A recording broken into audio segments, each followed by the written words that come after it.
Good evening students. आज मैं आपको पढ़ाऊंगी स्किन इफेक्ट या फिर चर्म प्रभाव या फिर त्वचविक पदार्थ। इसे हम कहते हैं स्किन इफेक्ट। स्किन इफेक्ट क्या होता है आपका कि आपकी जो वायर होता है, यदि हमें किसी चालक पर या कंडक्टर पर डीसी दूं तो वह पूरे क्षेत्र पे या पूरे से अनुप्रस्थ काष्ठ पे होके प्रवाहित होगा।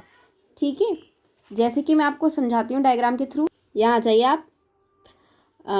ये आपका एक कंडक्टर है, इसको मैंने दी डीसी सप्लाई। डीसी आपकी सीधे चलती है, स्ट्रेट, है ना। तो जैसे ही मैं इसको डीसी देती हूँ तो ये इसके पूरे अनुप्रस्थ काट क्षेत्रफल पर सीधे सीधे जाएगा। परंतु यदि मैं इसी कंडक्टर को एसी सप्लाई दूँ, ये हमारी एसी होती है, एसी सप्लाई दूं तो वह पूरे अनुप्रस्थ काट क्षेत्रफल पर ना होकर इसके सरफेस पे होके जाती है।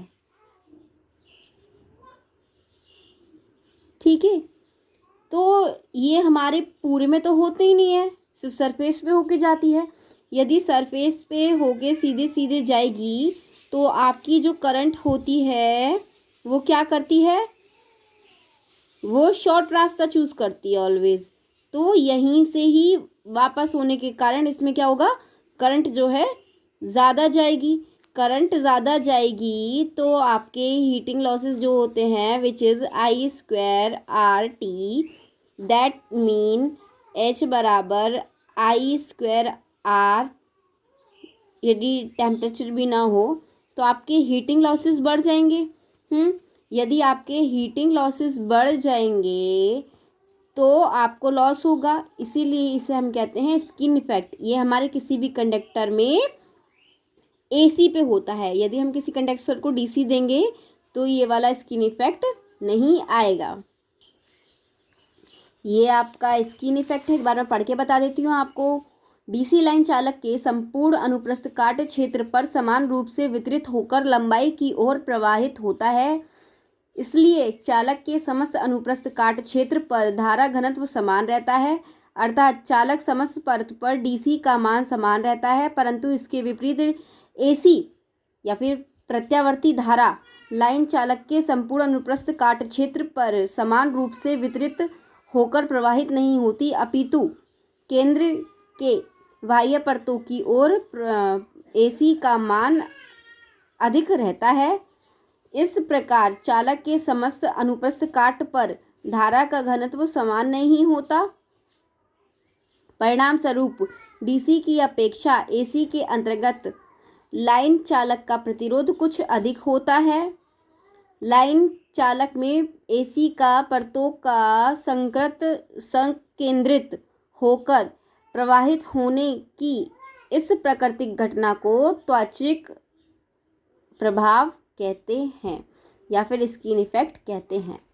अब है डिपेंडेंसी ऑफ स्किन इफेक्ट। इसका पहला है सप्लाई फ्रिक्वेंसी। सुनिए इसका कि जो आपकी प्रदायी आवृत्ति के बढ़ने से लाइन चालक में स्किन इफेक्ट बढ़ता है। प्राय व्यावसायिक 50 चक्र प्रति सेकंड या फिर 50 साइकिल्स पर सेकंड अथवा इससे कम आवृत्ति पर 1 सेंटीमीटर के व्यास के चालक में जो स्किन इफेक्ट से बढ़े हुए प्रतिरोध के कारण होने वाली हानियां या फिर आई स्क्वायर आर को लॉसेस को कम कर देता है। नेक्स्ट है अनुप्रस्थ काट क्षेत्र।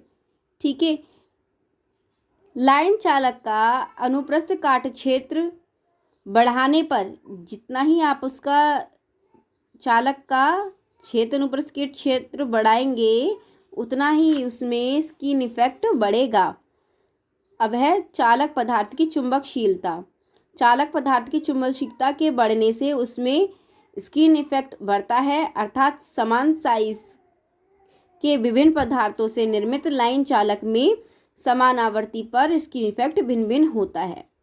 ठीक है, आज के लिए स्किन इफेक्ट मैंने आपको बता दिया कि स्किन इफेक्ट क्या होता है और किन किन चीज़ों पर डिपेंड करता है। पहला क्या था, पहला था आपका सप्लाई फ्रिक्वेंसी पे। यदि 50 हर्ट्ज रहेगी तो उसका क्या होगा, 1 सेंटीमीटर डायामीटर होगा, है ना। डायामीटर होगा तो रेजिस्टेंस इसका क्या होगा, लिमिटेड होगा। रेजिस्टेंस लिमिटेड होगा तो आई स्क्वायर आर लॉसेस का मान नगण्य हो जाएगा। अब अनुप्रस्थ काट क्षेत्रफल पर, जितना इसका अनुप्रस्थ काट क्षेत्रफल बढ़ाएंगे उतना ही इसमें स्किन इफेक्ट बढ़ेगा।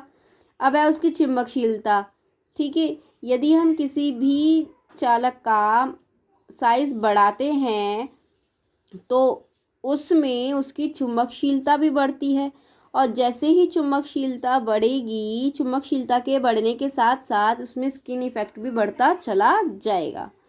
ठीक है, यानी कि विभिन्न विभिन्न चुंबकशीलताओं के पदार्थ का विभिन्न विभिन्न स्किन इफेक्ट का मान होता है। Thank you. अब मैं आपको कल पढ़ाऊंगी।